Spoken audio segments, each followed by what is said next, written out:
ये trial court के जो आदेश था कि अपीलेंट यानी कि मनीष सिसोदिया जी ने ट्रायल को डिले किया है, उसको खारिज किया सुप्रीम कोर्ट ने। ये कहा कि जो भी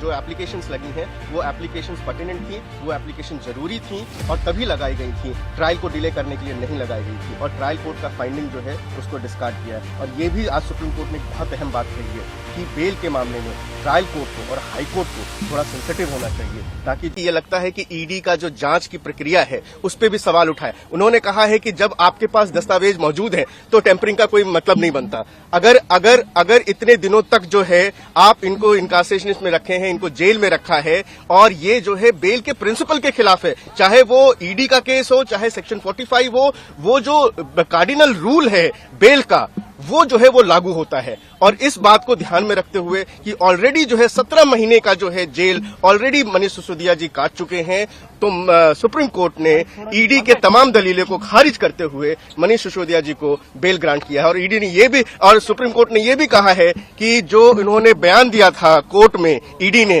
कि ट्रायल जो है वो खत्म हो जाएगा 6 से 8 महीने में, ये बिल्कुल सरासर ऐसा लगता नहीं है। और ईडी ने कहा है, सुप्रीम कोर्ट ने ये भी कहा कि 463 गवाह हैं और लगभग 60,000 पेजेस की जो है दस्तावेज है, तो इस पे ट्रायल अभी जो है खत्म नहीं हो सकता। इन सभी चीजों को ध्यान में रखते हुए अहम बात थी जो अदालत ने ये कही कि जो अर्जियों वाली बात है जिसमें ट्रायल कोर्ट और हाई कोर्ट ने ये कहा था कि भाई जो इन लोगों की तरफ से अर्जियां दाखिल की गई आरोपियों की तरफ से उसमें देरी हुई, लेकिन सुप्रीम कोर्ट ने कहा कि जो मनीष की तरफ से अर्जियां दाखिल की गई हैं 14 ईडी के मामले में, 13 सीबीआई के मामले में, वो पत्नी से मिलने फाइल पर साइन करने वाली है और मनीष की तरफ से कोई देरी नहीं की गई है ट्रायल शुरू करने में। ये ट्रायल कोर्ट के जो आदेश था कि अपीलेंट यानी कि मनीष सिसोदिया जी ने ट्रायल को डिले किया है, उसको खारिज किया सुप्रीम कोर्ट ने। ये कहा कि जो भी जो एप्लीकेशंस लगी हैं वो एप्लीकेशंस पर्टिनेंट थी, वो एप्लीकेशन जरूरी थी और तभी लगाई गई थी, ट्रायल को डिले करने के लिए नहीं लगाई गई थी। और ट्रायल कोर्ट का फाइंडिंग जो है उसको डिस्कार्ड किया है। और ये भी आज सुप्रीम कोर्ट ने एक बहुत अहम बात कही है